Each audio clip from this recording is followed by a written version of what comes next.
اللهم صل على سيدنا محمد۔ السلام علیکم ورحمۃ اللہ وبرکاتہ۔ فکر و خبر کا سلسلے وار پروگرام سیرت النبی صلی اللہ علیہ وسلم کے عنوان پر رحمت عالم صلی اللہ علیہ وسلم کے نام سے پیش ہے۔ اس سے پہلے کی ویڈیو سیریز میں آپ نے جانا کہ کس طرح غزوہ بنو المصطلق میں منافقین کی سازش بے نقاب ہوئی اور کس طرح منافق باپ کو اس کے بیٹے نے سبق سکھایا۔ آج کی اس قسم میں جانیں گے کہ اس غزوے سے واپسی پر ایسا کیا واقعہ پیش آیا جس کی وجہ سے منافقین کو پھر سازشیں کرنے اور وہ کام کرنے کا موقع ملا اور ایسی خبیث حرکت اور ناپاک حرکت کرنے کا انہیں موقع ملا جو آج تک کافروں نے نہیں کیا تھا۔ سنتے ہیں آج کی اس 75ویں قسط میں۔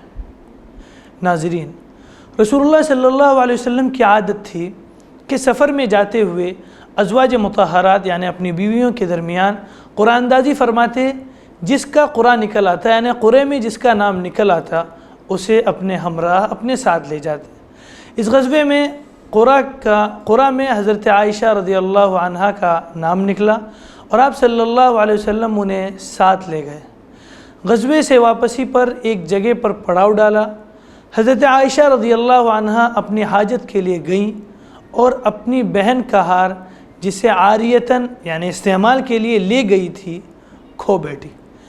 جب انہیں احساس ہوا تو فوراً اس جگہ واپس گئی جہاں ہار غائب ہوا تھا، اور اسی دوران اعلان ہوا کہ یہاں سے نکلنا ہے، یعنی اللہ کے نبی صلی اللہ علیہ وسلم نے اعلان کیا کہ یہاں سے نکلنا ہے، اور وہ لوگ آئے جو آپ کا ہودج اونٹ پر لادا کرتے تھے۔ ہودج یعنی ایک قسم کا بیٹھنے کی صوفے کی طرح آپ سمجھ سکتے ہیں، آج کل کے اعتبار سے اسے ہودج کہا جاتا تھا اور اسے اونٹ پر رکھا جاتا تھا۔ اس پر عورتیں وغیرہ بیٹھتی تھی اور اس کو اٹھا کر اونٹ پر رکھا جاتا تھا۔ وہ ہودج اٹھانے والے یہ سمجھے کہ حضرت عائشہ رضی اللہ عنہا ہودج کے اندر تشریف فرما ہے، اس لیے اسے اونٹ پر رکھ دیا اور ہودج کے ہلکے پن پر نہ چونکے، یعنی انہیں احساس نہ ہوا کہ ہودج ہلکا ہے، کیونکہ حضرت عائشہ رضی اللہ عنہا ابھی نوعمر تھی، بدن موٹا اور بھوجل نہ تھا۔ نیز چونکہ کئی آدمیوں نے مل کر ہودج اٹھایا تھا، اس لیے بھی ہلکے پن پر تعجب نہ ہوا۔ اگر صرف ایک یا دو آدمی اٹھاتے تو انہیں ضرور محسوس ہو جاتا کہ ہودج ہلکا ہے۔ بہرحال حضرت عائشہ رضی اللہ عنہا واپس آئی تو یہاں کوئی نہ تھا اور میدان بالکل خالی پڑا تھا، نہ کوئی پکارنے والا تھا نہ جواب دینے والا تھا۔ وہ اس خیال سے وہیں بیٹھ گئی کہ جب لوگ انہیں ہودج کے اندر نہ پائیں گے تو پلٹ کر اسی جگہ پر انہیں تلاش کرنے کے لیے آئیں گے، لیکن اللہ اپنے امر پر غالب ہے، وہ بالائے عرش سے جو تدبیر چاہتا ہے کرتا ہے۔ چنانچہ حضرت عائشہ رضی اللہ عنہا کی آنکھ لگ گئی اور وہ سو گئی۔ پھر صفوان ابن معطل کی یہ آواز سن کر بیدار ہوئی، انا للہ و انا الیہ راجعون، رسول اللہ صلی اللہ علیہ وسلم کی بیوی۔ صفوان رضی اللہ عنہ کسی کام سے پیچھے رہ گئے تھے۔ بعض سیرت نگاروں کا کہنا ہے کہ لشکر کے پچھلے حصے میں سوئے ہوئے تھے، ان کی عادت بھی زیادہ سونے کی تھی۔ انہوں نے جب حضرت عائشہ رضی اللہ عنہا کو دیکھا تو پہچان لیا، کیونکہ وہ پردے کا حکم نازل ہونے سے پہلے بھی انہیں دیکھ چکے تھے۔ انہوں نے انا للہ پڑھی اور اپنی سواری پر بٹھا کر حضرت عائشہ رضی اللہ عنہا کے قریب کر دی۔ حضرت عائشہ رضی اللہ عنہا اس پر سوار ہو گئی۔ حضرت صفوان نے انا للہ کے سوا اپنی زبان سے ایک لفظ نہ نکالا، چپ چاپ سواری کی نکیل تھامی اور پیدل چلتے ہوئے لشکر میں آ گئے۔ یہ ٹھیک دوپہر کا وقت تھا اور لشکر پڑاؤ ڈال چکا تھا، لیکن اس واقعے سے لوگوں میں کسی قسم کی سنسنی پیدا نہیں ہوئی، لوگوں کو اچنبھا نہیں ہوا، اس لیے کہ صحرا کی زندگی اور قافلوں کی آمد و رفت میں وہ ان باتوں کے عادی تھے۔ عزت و ناموس کی حفاظت ان کے خمیر میں تھی، اور اس قسم کے برے خیالات سے ان کے عربی اوصاف یعنی عربوں میں جو اوصاف پائے جاتے ہیں ان کو کوئی واسطہ نہ تھا۔ جاہلیت اور اسلام دونوں میں اسی اصول پر وہ کاربند تھے۔ دوسری طرف صحابہ کرام کا رسول اللہ صلی اللہ علیہ وسلم سے وہ تعلق تھا جو باپ بیٹے کے درمیان ہوتا ہے۔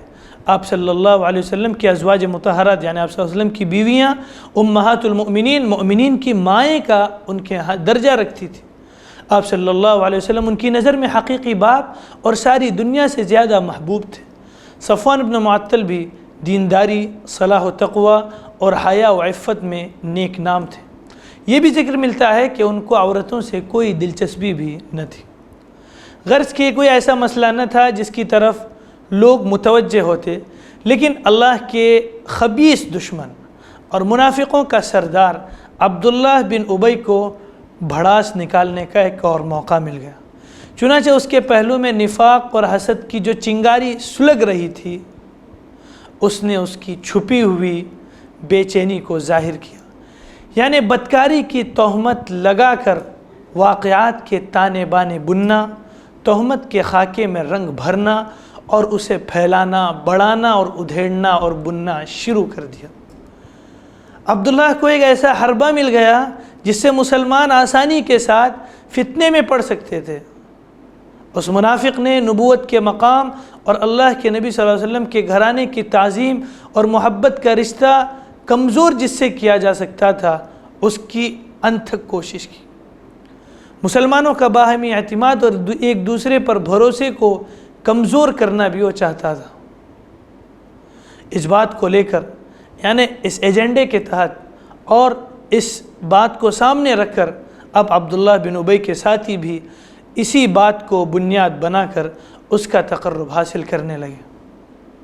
یعنی ام عائشہ رضی اللہ عنہا پر اس بدبخت نے ایک سنگین تہمت لگائی، اور جب مدینہ پہنچا ہے قافلہ تو ان تہمت لگانے والوں نے خوب جم کر پروپیگنڈا کیا.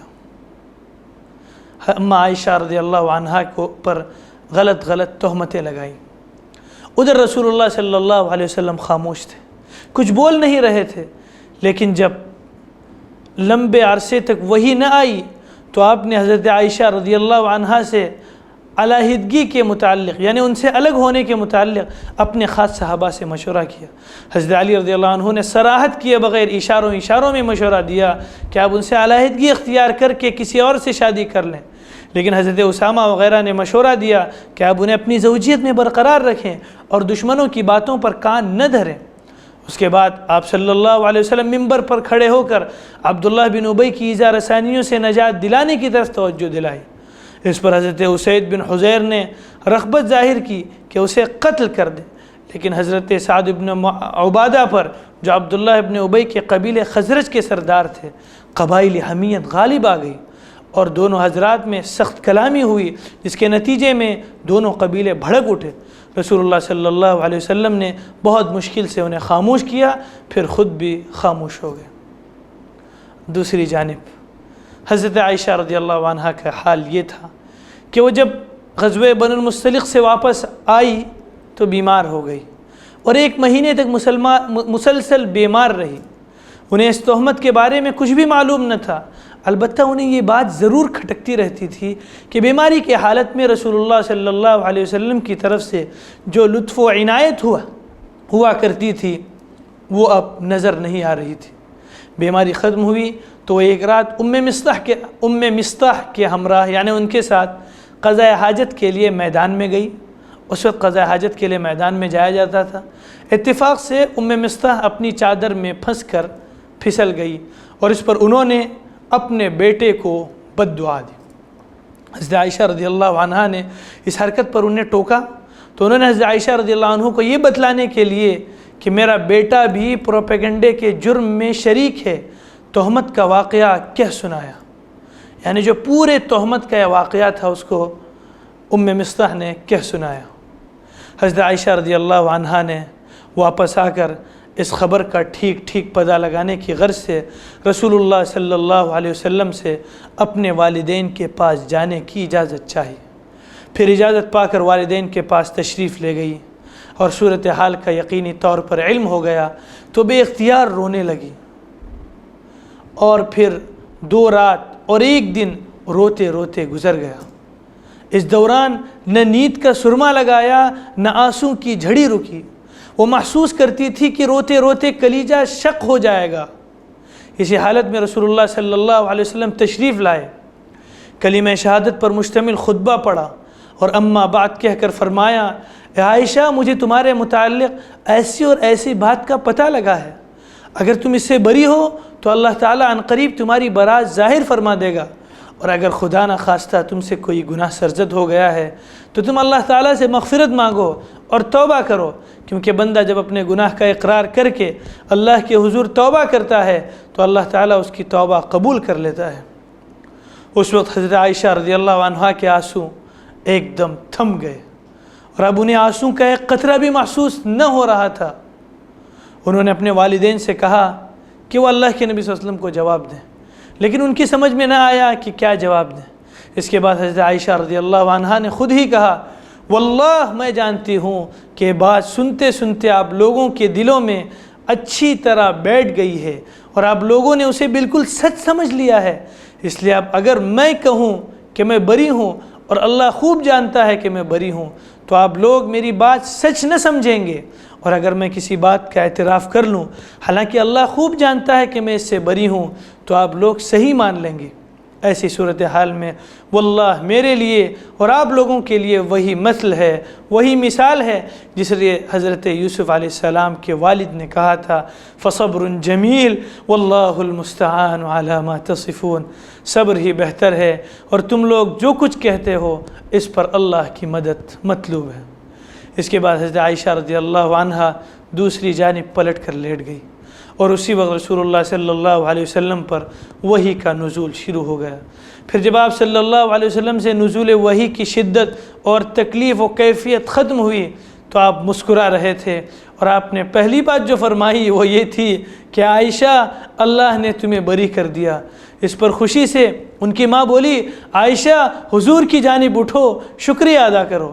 انہوں نے اپنی دامن کی برات اور رسول اللہ صلی اللہ علیہ وسلم کی محبت پر اعتماد و وثوق اور بھروسے کے سبب قدر ناز کے انداز میں کہا، واللہ میں تو ان کی طرف نہ اٹھوں گی اور صرف اللہ کی حمد کروں گی۔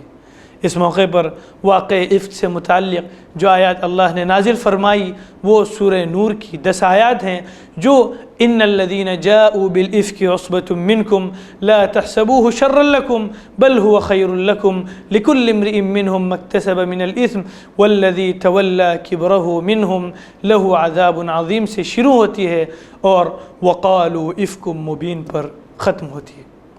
اس کے بعد تہمت تراشی کے جرم میں مصطح بن اثاثہ، حسان بن ثابت اور حمنہ بنت جہش رضی اللہ عنہم کو 80 کوڑے مارے گئے۔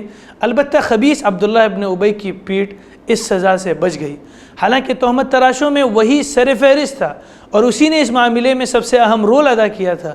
اسے سزا نہ دینے کی وجہ یا تو یہ تھی کہ جن لوگوں پر حدود قائم کر دی جاتی ہیں وہ ان کے لیے اخروی عذاب کی تخفیف اور گناہوں کا کفارہ بن جاتی ہیں، اور عبداللہ بن ابی کو اللہ تعالیٰ نے آخرت میں عذاب عظیم دینے کا اعلان فرما دیا تھا، یا پھر وہی مصلحت کار فرما تھی جس کی وجہ سے اسے قتل نہیں کیا گیا تھا، جو تفصیل ہم اس سے پہلے والی قسط میں سن چکے ہیں۔ کہتے ہیں کہ اس کے بعد جب وہ کوئی گڑبڑ کرتا، یعنی عبداللہ ابن ابی جب کوئی گڑبڑ کرتا تو خود اس کی قوم کے لوگ اسے عتاب کرتے، اس کی سرزنش کرتے، اس کی گرفت کرتے اور اسے سخص کہتے۔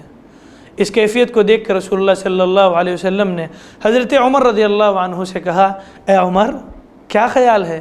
دیکھو واللہ اگر تم نے اس شخص کو اس دن قتل کر دیا ہوتا جس دن تم نے مجھ سے اسے قتل کرنے کی بات کہی تھی تو اس پر بہت سی ناکیں پھڑک اٹھتی، تلواریں نکل آتی، لیکن اگر آج انہی ناکوں کو اس کے قتل کا حکم دیا جائے تو اسے قتل کر دیں گے۔ حضرت عمر نے کہا، واللہ میری خوب سمجھ میں آ گیا کہ رسول اللہ صلی اللہ علیہ وسلم کا معاملہ میرے معاملے سے زیادہ بابرکت تھا، یعنی میرا فیصلہ اللہ کے نبی صلی اللہ علیہ وسلم کے فیصلے سے زیادہ بابرکت تھا۔ ناظرین، اس طرح اس زبردست فتنے کا ہمیشہ کے لیے خاتمہ ہو گیا، اور یہ بات اس طرح ختم ہوئی کہ معلوم ہوتا تھا کہ کوئی بات ہی نہیں ہوئی۔ مسلمان معمول کے مطابق اسی جوش اور ولولے کے ساتھ اپنے ان عظیم کاموں کی تکمیل میں مشغول ہو گئے جن پر نہ صرف ان کی بلکہ پوری انسانیت کی فلاح و کامرانی کا انحصار تھا۔ وقت ہو چلا ہے، اپنے میزبان کو اجازت دیں، انشاءاللہ اگلی قسط کو لے کر آئندہ ہفتے پھر حاضر ہوں گے. والسلام علیکم ورحمۃ اللہ وبرکاتہ.